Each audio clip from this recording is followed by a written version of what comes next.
الحمد لله حمدا كثيرا. الحمد لله جل وعلا، والحمد لله تبارك وتعالى، والحمد لله له الأسماء الحسنى، والحمد لله الذي خلق فسوى وقدر فهدى. الحمد لله حمدا كثيرا نحمده حمد شاكر ذاكر مخبت لربه الأعلى. أشهد أن لا إله إلا الله وحده لا شريك له، له ما في السماوات وما في الأرض وما بينهما وما تحت الثرى. أشهد أن لا إله إلا الله وأشهد أن محمدًا عبده ورسوله. اللهم صل وسلم وبارك على حبيبك ونبيك محمد المصطفى المجتبى، خير من صلى واتقى وإلى الله أرشد وهدى. اللهم صل وسلم عليه وعلى آله وصحبه أئمة الهدى ونجوم الدجى. أعوذ بالله من الشيطان الرجيم. بسم الله الرحمن الرحيم. بل تؤثرون الحياة الدنيا والآخرة خير وأبقى. صدق الله العظيم. اللهم إنا نسألك الهدى والتقى والعفاف والغنى. اللهم إنا نسألك علما نافعا وعملا متقبلا ورزقا طيبا ولسانا ذاكرا وقلبا خاشعا. اللهم إنا نسألك الدرجات العلى من الجنة، ونسألك شفاعة نبينا المصطفى عليه الصلاة والسلام.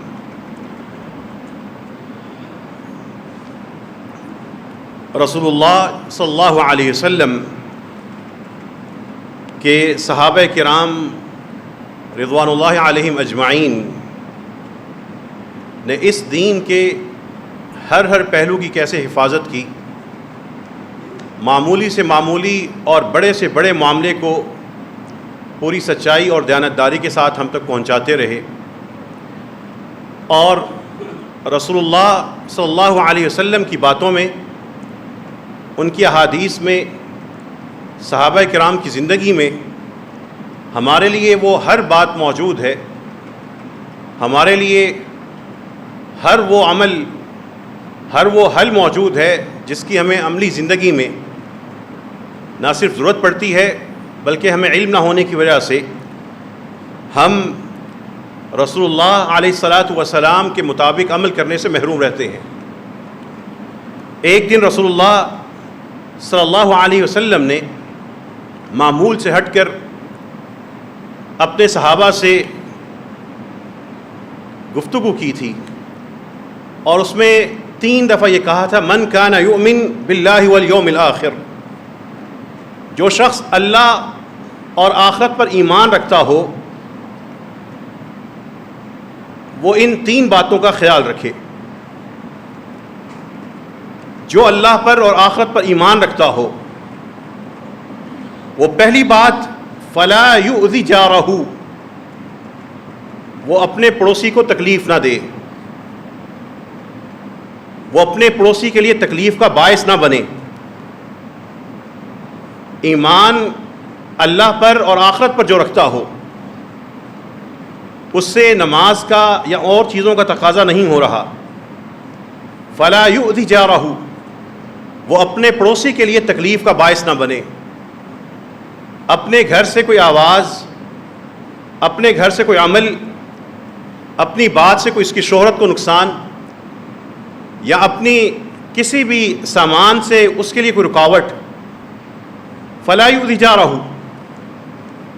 جو اللہ اور اس کے رسول، اس کے آخرت پر ایمان رکھتا ہو، جو اللہ پر اور آخرت پر ایمان رکھتا ہو، وہ اپنے پڑوسی کے لیے تکلیف کا باعث نہ بنے۔ یہ معاملہ ذاتی نہیں ہے کہ میرا پڑوسی ہے میں جو مرضی کروں، یہ معاملہ اتنا غیر اہم نہیں ہے کہ اپنے پڑوسی کے بارے میں کوئی منفی بات کر لی، اس کی گھر کے سامنے پارکنگ کر دی، اپنی کسی چیز کو بچاتے ہوئے اس کی کوئی چیز خراب کر دی۔ یہ براہ راست معاملہ ایمان باللہ والیوم الآخر سے ملا ہوا ہے۔ پھر اللہ کے رسول نے فرمایا صلی اللہ علیہ وسلم ومن کان یؤمن باللہ والیوم الآخر فلیکرم ضیفہ، جس کو اللہ اور آخرت پر ایمان ہو وہ اپنے مہمان کی عزت کرے. ایمان کے واسطے دے کر عمل کیا کروایا جا رہا ہے؟ اپنے مہمان کی عزت کرے. مہمان آئے تو دل کی دھڑکن تیز، خواتین پریشان کہ اب کیا پیش کریں گے، اور مہمان نوازی کرنی پڑے گی. بچے اور پریشان کہ ہمارے گھر میں مہمان آ گیا، کب جائے گا. یہ وہ عملی رویے ہیں جو ہمیں شہروں کی زندگی میں زیادہ تر ملتے ہیں. فَلْيُكْرِمْ ضَيْفَهُ، گھر کا دروازہ جس نے بجایا ہے اور آیا ہے اس کی عزت کرو، اس کو اس کی عزت کرنی ہوگی اگر وہ اللہ پر اور یوم آخرت پر ایمان رکھتا ہے. فَلَا يُؤْذِ جَارَهُ، اپنے پڑوسی کو تکلیف نہ دے. فَلْيُكْرِمْ ضَيْفَهُ، اپنے مہمان کی عزت کرے. یہ اکرام، مہمان کا اکرام کرنا، عزت کرنا، دل کھول کر اس کی خاطر مدارت کرنا، یہ شرعی تقاضا ہے، محمدی حکم ہے اور رب کی شریعت کا حصہ ہے. اللہ تعالی ہمیں ان پر عمل کرنے کی توفیق عطا فرمائے. وَمَنْ كَانَ يُؤْمِنْ بِاللَّهِ وَالْيَوْمِ الْآخِرِ، تیسری بات کیا کہی؟ جس کو اللہ اور آخرت کے دن پر ایمان، جس کا ایمان ہو، فَلْيَقُلْ خَيْرًا أَوْ لْيَسْكُتْ. چھوٹے سے الفاظ ہیں، بڑا مشکل کام ہے. جس کو ایمان باللہ والیوم الآخر ملا ہو وہ اس منہ سے یا تو اچھی بات نکالے یا خاموش رہے. فَلْيَقُلْ خَيْرًا أَوْ لْيَسْكُتْ، یا تو وہ اچھی بات کرے یا خاموش رہے. یہ بے حساب بولتے چلے جانا اور یہ ہر قسم کی بات میں ضرور بولنا اور تبصرے کرنا، یہ بھی انسان، ایک مسلمان، اس کے لیے بھی کچھ لائحہ عمل ہے، اس سے باہر نہیں نکل سکتا. ایک شخص نے گفتگو شروع کی. آج کل کی جو بیماریوں میں سے ایک یہ ہے کہ ایک انسان مثبت سوچ رہا ہے، اپنے کسی اچھے کام میں لگا ہے. ایک شخص آئے گا، سیاست کے بارے میں گفتگو شروع کر دے گا. اب سننے والے کے اندر اپنا مقام و مرتبہ ہونا چاہیے کہ اس شخص نے ایک موضوع شروع کیا ہے، یہ موضوع اس قابل ہے بھی نہیں کہ میں اس میں بات کروں، یا اس میں میری اتنی معلومات ہے کہ مجھے بولنا چاہیے. وہ ادھر سے شروع ہو جائے گا، یہ ادھر سے شروع ہو جائے گا. وہ اس سیاستدان کو فرشتہ ثابت کرے گا، یہ ادھر سے شروع کرے گا. دونوں جتنی دیر بیٹھے ہوں گے اسی طرح ایک سے بات دوسری سے تیسری سے چوتھی، درمیان میں الزامات بھی لگیں گے، درمیان میں کسی کو برا بھی کہیں گے، اس کی جن گناہوں کے گواہ نہیں ہیں وہ بھی ذکر کریں گے. جو سنی سنائی بات ہوگی اور جو میڈیا سے سنی ہوگی اور جو مختلف قسم کے فروخت ہوئے صحافیوں کی کہانیاں ہوں گی وہ ایک دوسرے کے بارے میں بڑے وثوق سے بیان کریں گے. یہ ہماری عام بیماری ہے. جتنی دیر کسی سیاستدان کی برائی اچھائی کرنی تھی اللہ کا ذکر کر لیتے، رسول اللہ صلی اللہ علیہ وسلم پہ درود پڑھ لیتے، کوئی اچھی بات ہی آپس میں کہہ لیتے. وہ جو بیماروں کی طرح صرف سیاست پہ بات کیے جا رہے ہیں، ایک دوسرے سے کوئی دین کی بات کر لیتے، کوئی نبوت کے حوالے سے عقیدہ چیک کر لیتے، صحابہ کرام کو کوئی واقعہ سنا لیتے. کوئی ایسی ملاقات ہوتی کہ بیٹھنے والا، اٹھنے والا، سننے والا، بولنے والا وہ اس گفتگو سے اللہ کے قریب ہوتے، اپنے گناہوں کا احساس ہوتا، رسول اللہ صلی اللہ علیہ وسلم کا تذکرہ ہو جاتا، صحابہ کرام کا مقام و مرتبہ تازہ ہو جاتا. لیکن اس کے لیے وقت نہیں ہے، اس کے لیے معلومات نہیں ہے. سیاستدان، پارٹیاں، خبریں، ان سے پیچھے کے معاملات، خفیہ معاملات، کس نے کیا کیا ہوگا، ان چیزوں میں ہم بیمار ہیں اور 90% سے زیادہ لوگ بیمار ہو چکے ہیں. ایک پوسٹ کریں گے، ایک گروپ میں ایک شخص ایک پوسٹ کر دیتا ہے، سینکڑوں نہیں کم از کم درجنوں اس پوسٹ پہ ریئیکشن شو کر رہے ہیں، رد عمل دے رہے ہیں۔ آخر ایک شخص کی بات، اس کو پہلے جانچ تو لے کہ یہ وہ مقام ہے جس پہ مجھے بولنا چاہیے۔ یہ لگاتار بولتے چلے جانا، بے حساب بولنا، ہر موضوع میں ضرور بولنا، من کان یؤمن باللہ والیوم الآخر فلیقل خیرا، اس کے منہ سے یا تو خیر کی بات ہونی چاہیے، او یسکت، یا وہ خاموشی اختیار رکھے۔ اب اپنی گفتگو کا اور اپنی خاموشی کا حساب رسول اللہ صلی اللہ علیہ وسلم کی اس حدیث سے کر لیجیے۔ اللہ کے رسول صلی اللہ علیہ وسلم تو فرما رہے ہیں، من کان یؤمن باللہ والیوم الآخر فلا یؤذی جارہ، جو جہاں پہ رہتا ہو ارد گرد رہنے والے کو اپنی کسی چیز سے تکلیف نہ دے۔ اور یہاں پر معاملہ یہاں تک پہنچ چکا ہے کہ دیندار لوگ بھی سڑکیں بند کر کے شہروں کو اذیت میں ڈال کر سمجھ رہے ہیں کہ ہم نبی کریم صلی اللہ علیہ وسلم کے دین کی نمائندگی کر رہے ہیں۔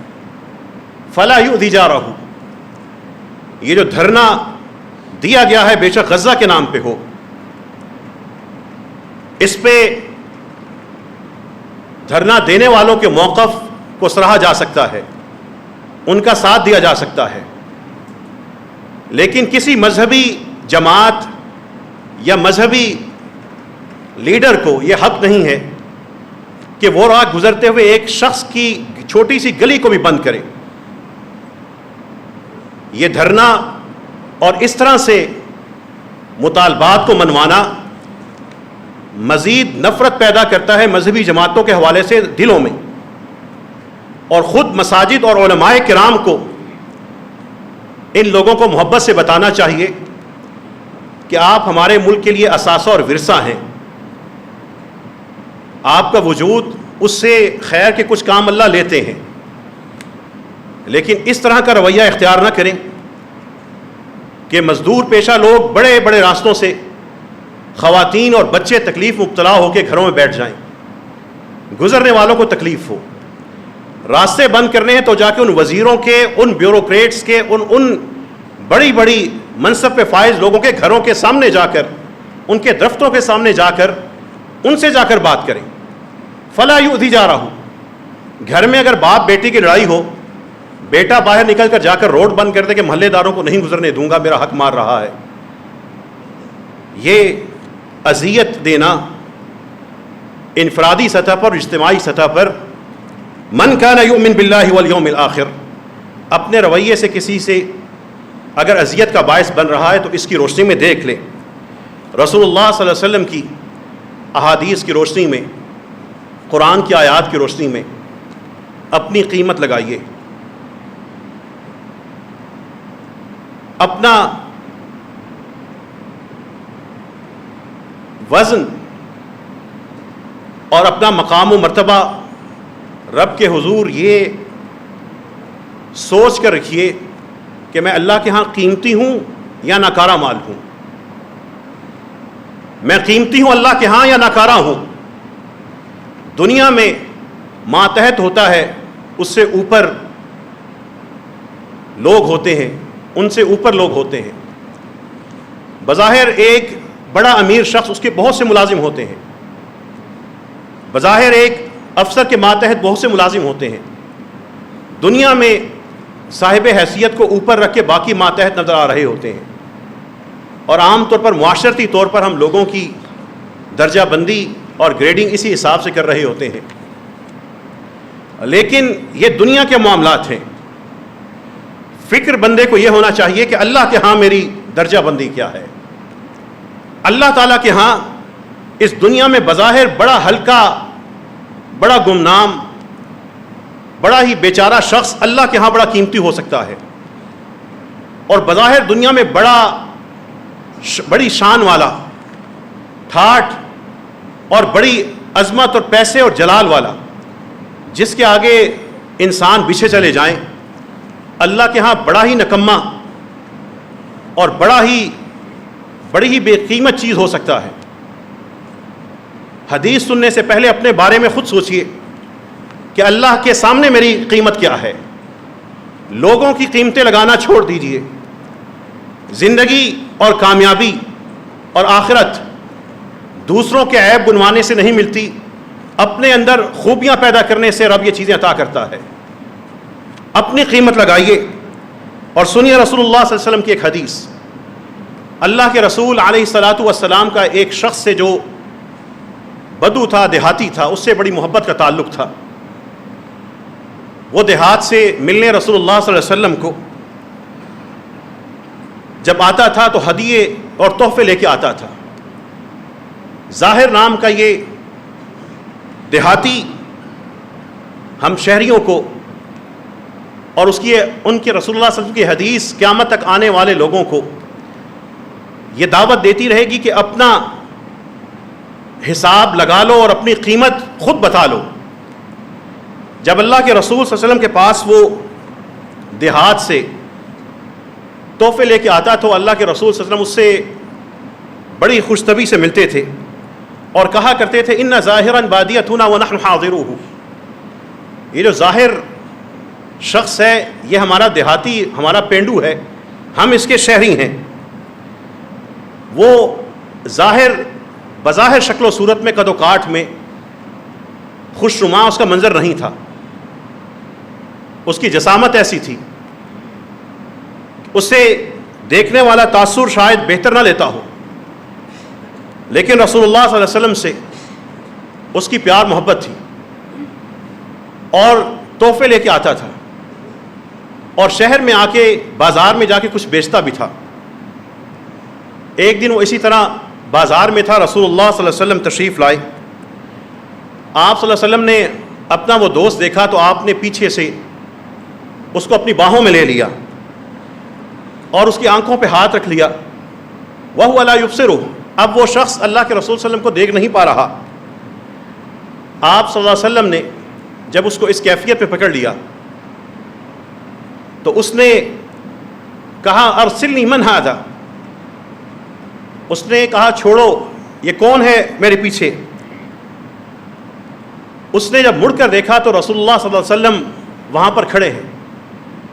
وہ محبت سے اپنی پشت کو رسول اللہ صلی اللہ علیہ وسلم کے جسم کے ساتھ رگڑنے لگا اور رسول اللہ صلی اللہ علیہ وسلم نے پیار سے محبت سے بازار میں کہا، اس شخص کو پکڑ کہا من یشتری العبد ھذا، اس بندے کو، اس غلام کو کون مجھ سے خریدے گا؟ اس سے محبت میں رسول اللہ صلی اللہ علیہ وسلم نے اس کو یہ جتلایا کہ میں تمہیں بیچ رہا ہوں۔ یہ اس سے محبت کا ایک انداز تھا۔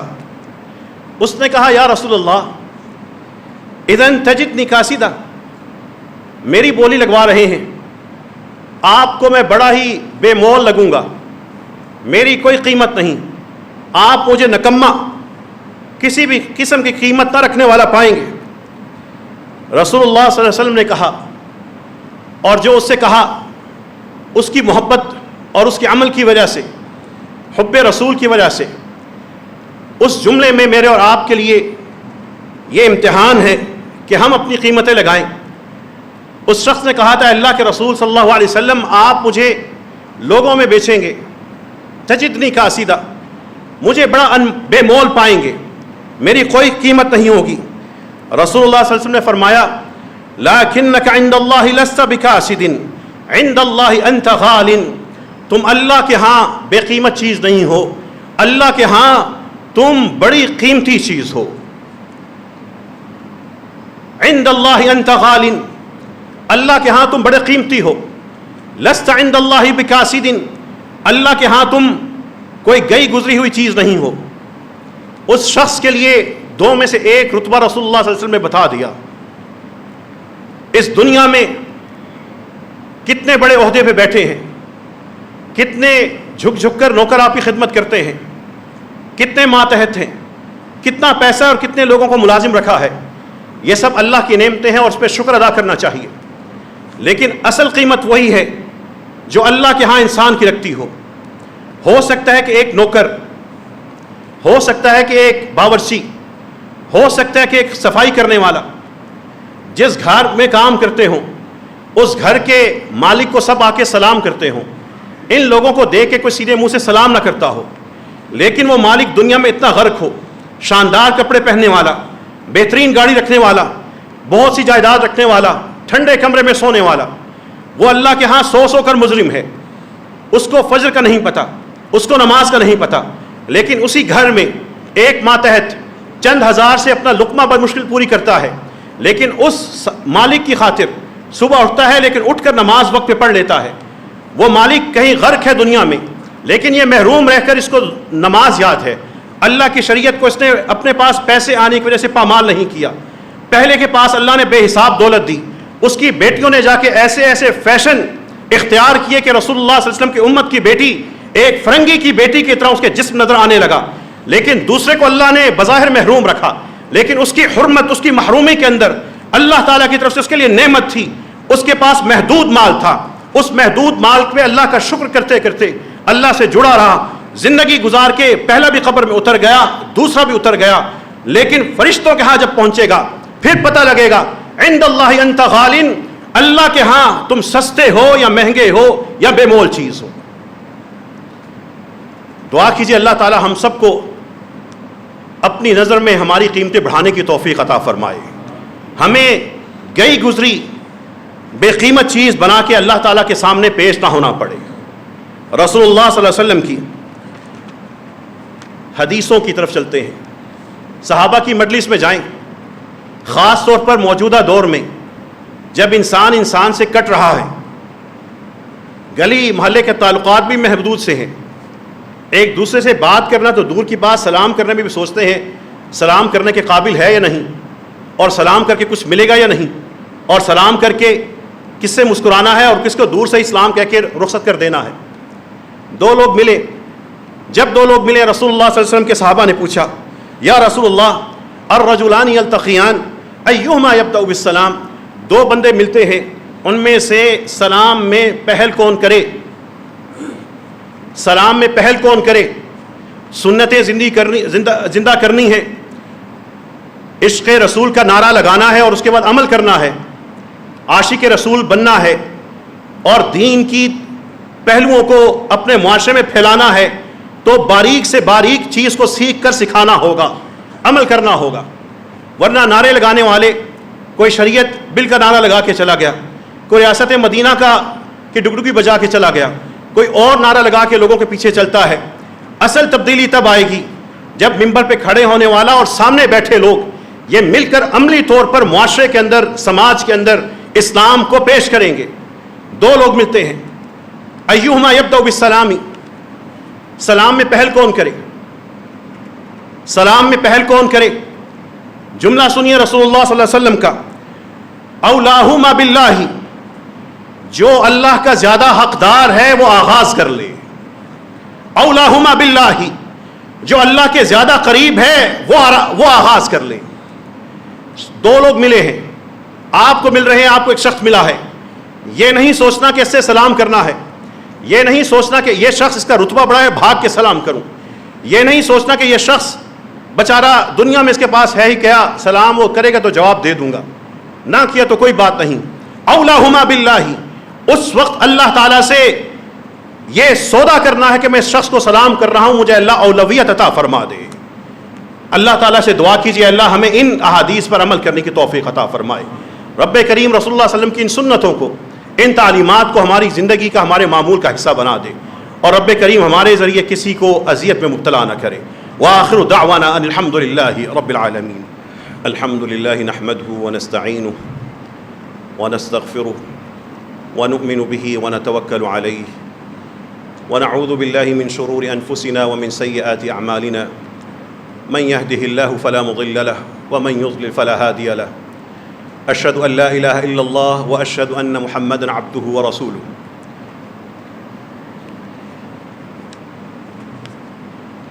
قرآن کی ایک آیت اور رسول اللہ صلی اللہ علیہ وسلم کی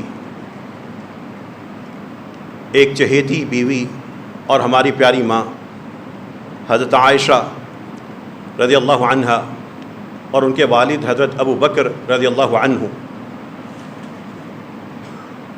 ان کے بارے میں نازل ہونے والی ایک آیت اور پھر ایک حدیث کی روشنی میں اپنے اندر جلنے والی بھڑکنے والی انتقام کی آگ کا حساب کر لیجئے۔ بدلہ لینے کا جو جذبہ پیدا ہوتا ہے اس کا حساب کر لیجئے۔ اس نے مجھے یوں کہا، ٹھیک ہے، وہ لے کر جو ہم جیتے رہتے ہیں اس کا حساب کر لیجئے۔ فلاں میرے بارے میں یہ سوچتا ہے تو ٹھیک ہے، اس کو میں سبق سکھاؤں گا، اس کا حساب قرآن کی اس آیت سے کر لیجئے۔ معاملہ یہ تھا، ابو بکر رضی اللہ عنہ، ان کا ایک خالہ زاد بھائی تھا۔ خالہ زاد بھائی مصطح نام ہے اس کا۔ اس بھائی پر اس کے مالی حالات کمزور تھے۔ حضرت ابو بکر رضی اللہ عنہ اس پر خرچ کرتے تھے، اس کا وظیفہ لگایا ہوا تھا۔ پھر ایک واقعہ ہوا، ایک تکلیف دہ واقعہ ہوا اسلامی تاریخ میں، لیکن اس واقعے نے قیامت تک بہت سے لوگوں کے ایمان کی حقیقت کھولنی تھی۔ حضرت عائشہ رضی اللہ عنہا پہ ایک الزام لگا، لگانے والوں نے جھوٹا لگایا، پھیلانے والوں نے شرارت کے انداز میں پھیلا دیا۔ آسمان سے آیتیں نازل ہو گئیں، حضرت عائشہ بری ہو گئیں۔ رسول اللہ صلی اللہ علیہ وسلم پہلے بھی مطمئن تھے، بعد میں مزید اطمینان ہوا، لیکن اس واقعے کی روشنی میں قیامت تک زبانیں دراز کرنے والے حضرت عائشہ پہ کرتے رہیں گے۔ اس واقعے میں سے ایک حکمت یہ تھی کہ ان جیسوں کا پول حقیقت قیامت تک کھلتی رہے۔ اس واقعے میں یہ ہوا تھا کہ جن لوگوں نے حضرت ابو بکر رضی اللہ عنہ کی بیٹی پہ الزام لگایا تھا، وہ خالہ زاد بھائی بھی شامل تھا جس کو وظیفہ حضرت ابو بکر دیتے تھے۔ جب معاملے کی تحقیقات ہوئی، مصطح کا نام آیا، حضرت ابو بکر رضی اللہ عنہ کو فطری طور پر غصہ آیا اور آپ نے کہا کہ آج کے بعد میں اس شخص کو کسی بھی قسم کا کوئی خرچہ نہیں دوں گا، واللہ لا انفق علی مصطح شیئا ابدا ولا انفعه بعد ذلك ابدا۔ آج کے بعد اس کو میری طرف سے نہ تو کوئی نفقہ ملے گا نہ کوئی نفع ملے گا۔ اب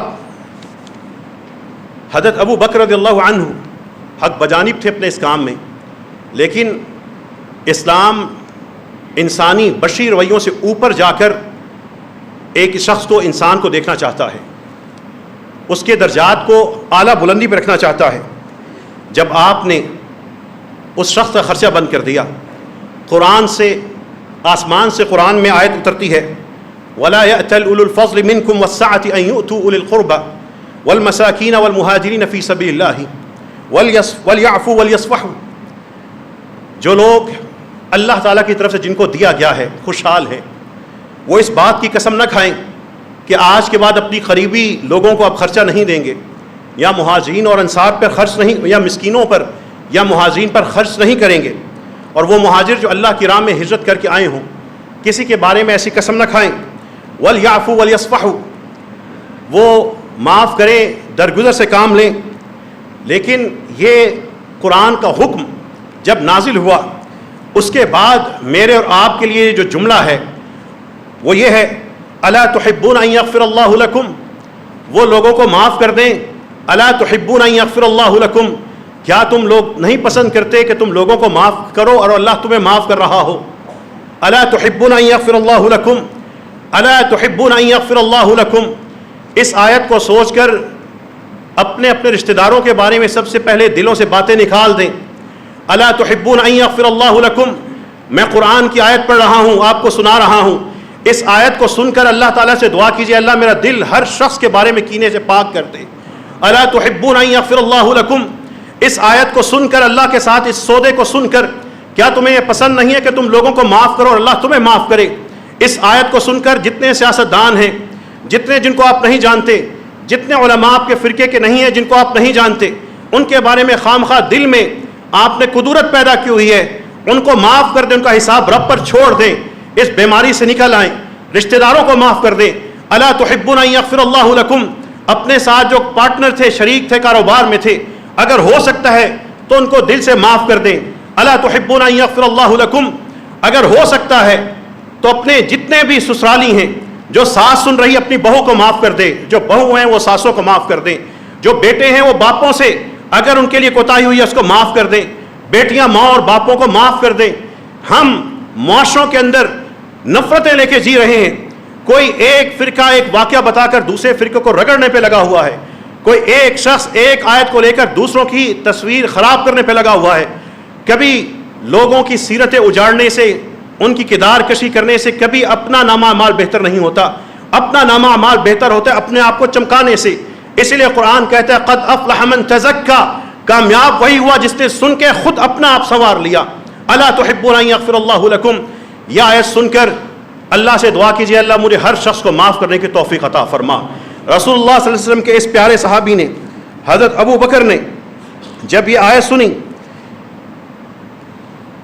سنی انہوں نے کیا رد عمل دیا؟ جب انہوں نے آیت سنی نے کہا واللہ انی لاحب ان یغفر اللہ لی, خدا کی قسم مجھے یہ پسند ہے کہ اللہ مجھے معاف کر دے.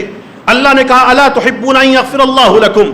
ابو بکر نے کہا تھا واللہ انی لاحب ان یغفر اللہ لی. جو ابو بکر نے کہا تھا اے اللہ ہماری زبانوں پہ وہی جاری فرما دے. ہمیں اسی طرح اپنے رسول اللہ صلی اللہ علیہ وسلم اور اپنی کتاب کے ذریعے اپنی سیرتوں کو چمکانے کی توفیق نصیب فرما. اے رب کریم ہمیں ہماری زبان سے ہمارے ہاتھوں سے کوئی ایسا عمل نہ ہو جس سے کوئی تکلیف میں جائے, اللہ ہمیں اس چیز سے بچا لے. رسول اللہ صلی اللہ علیہ وسلم کی ایک چہیتی پیاری بیوی نے اور ہماری پیاری ماں حضرت عائشہ رضی اللہ عنہا, انہوں نے ایک لفظ دوسری نبی کریم صلی اللہ علیہ وسلم کی دوسری بیوی اور ہماری دوسری ماں کے بارے میں ایک لفظ کہا تھا جس میں ان کے جسمانی خد و خال کے حوالے سے کوئی بات تھی. رسول اللہ صلی اللہ علیہ وسلم نے انہیں یہ کہا تھا تم نے ایک ایسی بات کر دی ہے, کسی دوسرے شخص کے بارے میں تم نے ایک ایسی بات کر دی ہے اگر اس کو جا کے کسی سمندر میں ملا دیا جائے سارے سمندر کا ذائقہ خراب کر دے. ایک کسی کے بارے میں غلط تبصرے کی یہ قیمت دینی پڑے گی. اور جنہوں نے کہا تھا, جنہوں نے لفظ کہا تھا, انہی ماں نے ان کی دیانتیں دیکھیں. بظاہر تو ان کو یہ بات چھپا لینی چاہیے تھی کہ اللہ کے رسول صلی اللہ علیہ وسلم نے مجھے یہ بات کہی اور میں غلطی کرنے والی تھی. ان کی دیانت دیکھیں, انہوں نے خود یہ حدیث روایت کی اور خود بتایا کہ میں نے یہ بات کہی تھی اور اللہ کے رسول نے یہ کہا تھا. ان ماؤں نے دین نہیں چھپایا, ان کے بیٹوں نے کبھی بھی کوئی خیانت نہیں کی. لیکن بدقسمتی ہے موجودہ دور میں فقاہت کا, علمی رتبے کا معیار یہ ہے کہ صحابہ کی عزتوں پہ حملہ کرو. اور جس طرح پہلے دور میں مسلمانوں کو تقسیم کیا گیا تھا عین اسی طرح آج بھی ایک خواہ مخواہ کی بحث صحابہ اور اہل بیت کو دو فریق بنا کے شروع کر کے لوگوں کو پھر تقسیم کر دو. رسول اللہ صلی اللہ علیہ وسلم کی ان پیاری بیوی اور ہماری ان پیاری ماں نے, ان کے پاس لوگوں نے آ کے کہا تھا کہ حضرت ابو بکر اور حضرت عمر رضی اللہ عنہ کے بارے میں لوگ گفتگو کرتے ہیں اور نازیبہ گفتگو شروع کر دی ہے. یہ رسول اللہ صلی اللہ علیہ وسلم کی وفات کے کافی عرصے کے بعد جب یہ معاملے شروع ہوئے تو حضرت عائشہ نے کیا کہا تھا. اور جب آپ بھی کسی صحابی کے بارے میں کسی کی زبان لمبی ہوتے دیکھیں تو اتنا بس سوچ لیا کریں. حضرت عائشہ نے کہا تھا کہ ابو بکر اور عمر اس دنیا سے چلے گئے, ان کا عمل کا سلسلہ بند ہو گیا, لیکن اللہ کو یہ پسند ہے کہ میرے ان بندوں کا اجر کا سلسلہ نہ رکے.